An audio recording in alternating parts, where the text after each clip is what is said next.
Hi, it's Colin Cowherd. I started The Volume to bring you some of the most authentic voices in sports. While you're here, make sure you hit subscribe. Thanks. I want to talk about some of my favorite players in this draft and players that made me go, yuck.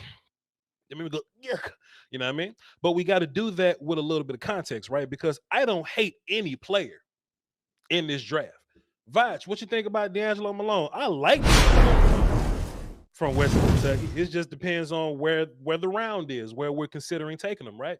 So when I was on my Twitter machine, I'm a little social media machine. I hate mock drafts, by the way. I'll give y'all one day, but I hate them for the most part.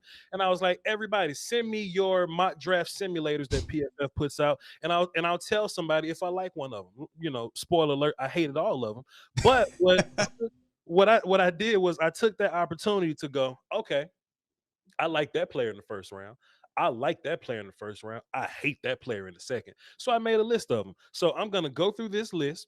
I'm going to ask Will Steele what he feels about, about my 4 or so players that we have in each round on the love and hate side. And then in the chat box, just to kind of play along, I would love some of y'all's feedback, and we'll just put it up here.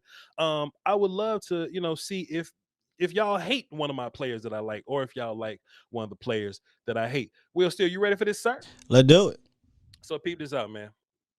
So let's start with round one. And once again, this is my context, right? When I tell you I hate a player, it is from a perspective of what if we're drafting this player at 24th overall, right?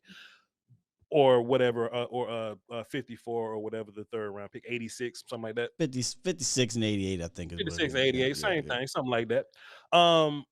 You have to take into the account the context of where this player is being talked about, the players that might be on the board, and who I have my hopes up for at that point. You see what I'm saying? So for example, let's just take last year's draft hypothetically. Well, Voch, would you have been happy with say a guy like, I don't know, Patrick Surtain at your pick? Yeah, Patrick Surtain is a good player, and I like Patrick Surtain, but I'd have been mad because I want Rashawn Slater. You know what I mean? Of course, hindsight is here now. We got Micah Parsons and all that, but just because I dislike a player in that spot doesn't mean I'd be mad with him, or I mean that player is trash. I probably got expectations or whatever. You know what I mean? Let's get started with this. Let's get started. I saw a mock draft, right? It had so let's start with love. First round, George Karlaftis, defensive end, Purdue. I don't think George Karlaftis will be there, and that's why I think he's in this love section, right? I look at him, a very nuanced player, very motory player, very tough player. Is he a perfect, player? Nah, not really. Is he the most athletic? Is he more athletic than some of these other guys? No. Voch personally feels like George Karlaftis should be up in the top 10 somewhere, up in the 11 somewhere. But it's not on me to say whether I think a player is gonna, not going to be taken up here because teams suck at drafting, right? Karlaftis could very much so fall to 24. I know there's some people in my chat that love Karlaftis. I know Danny Savage hates Karlaftis.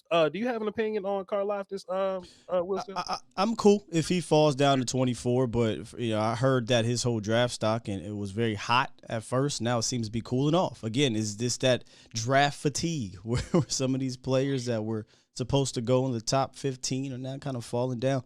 But I've been seeing him anywhere between like 12 and 24.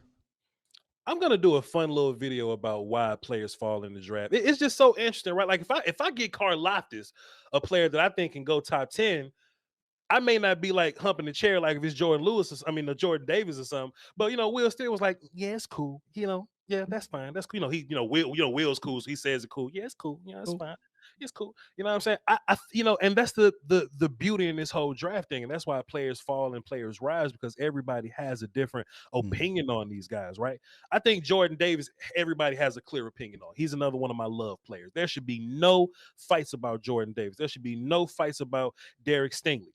Now, these next two players are interesting because partially Jordan Davis too, but these players are falling because of outside of the film excuses, which is what I think is interesting. And I don't expect anybody to disagree with me until I get to my hate side. But Nakobe Dean, linebacker from Georgia.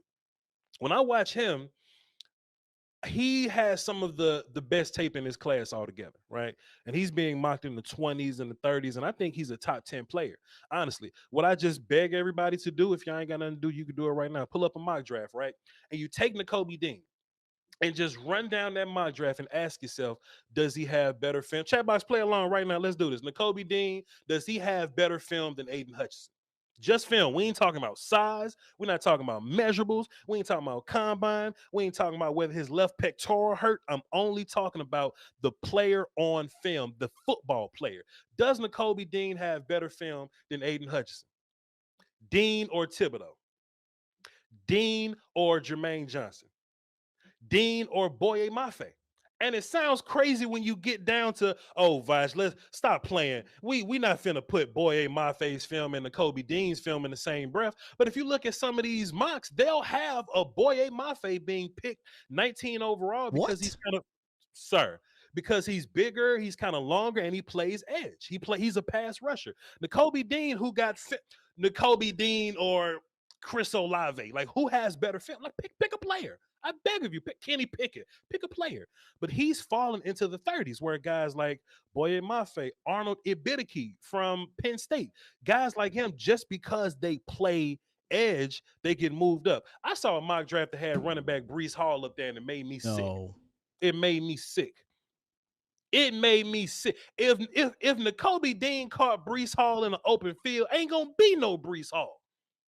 You see what I'm saying? So that's some of the things that kind of make me upset a little bit. The players in my love side are falling for reasons that aren't football related. And it seems like my chat box is in agreement that, hey, Nakobe Dean smoking these people, right? How about this? Kenyan Green, who's another one of my favorite players, right? Texas A&M offensive lineman. I'm watching film. Scott, let me just put my pen down because, look, I'm watching Nakobe Dean. I mean, who is this? Kenyan Green? I'm watching Kenyan Green, Will Still. I'm watching him.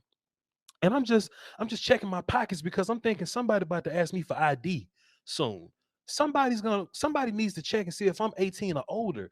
I'm just watching this film that I love so much. Like, you can't let children like this. If Kenyan Green's film came on BET, it'll have to come on at 2:00 in the morning. After the tip drill video. Tip drill? Okay, I was about to say. After the tip drill video, that's how I feel about Kenyon Green. You got you know what I'm saying? You got a little graphic up there right now. You see that knee bend in that dude's 6'4". That dude's 6'4" with knee bend. You feel me? And when you watch him on film, he stays down. He's a powerful player. And when you a Cowboy fan, we kind of crave power. We scratch our neck wishing that we had a powerful left guard, right? And he's one of those. He's one of those. Then you got position flex, right? Fantastic film at left guard. He got in his freshman campaign, he played right guard versus LSU, moving Tyler Shelvin around, putting people on the ground. He played right tackle versus Kent State. And his best film, in my personal opinion, was versus Will Anderson, pass rush from Alabama, in which he might be a top 5 pick next year. Kenyon Greenfield right in at left tackle and was just fine. Didn't he play every single position? I think I saw something today that said he played every single spot on the line. He played center very early in his career. So I'm up here like, you play 5 positions, you're good at all of them. Size, power, he's not bad athletically. Like, he can reach block, he can get to the second level, he can do those things. Why the hell Kenyon Green falling in drafts? Yeah, I'm hearing him and Zion Johnson or end of first round, second round type guys now. I look at Kenyon. Look, now don't get me mistaken, chat. Don't get me mistaken. Will's still a gangster. Listen, don't get me mistaken, chat. I'm not saying that Kenyon Green is some Quentin Nelson type character. That's not what we're saying today. Like, just some bona fide, I need to go top 5 guy. But just in terms of things of what you look at that child. Look at him picking up that damn gap exchange. Just in terms of things of what you're looking for in an offensive lineman or left guard in particular, why not have Kenyon Green? But he falls a little bit. Why? But Voch, they'll hit me on a little Twitter machine.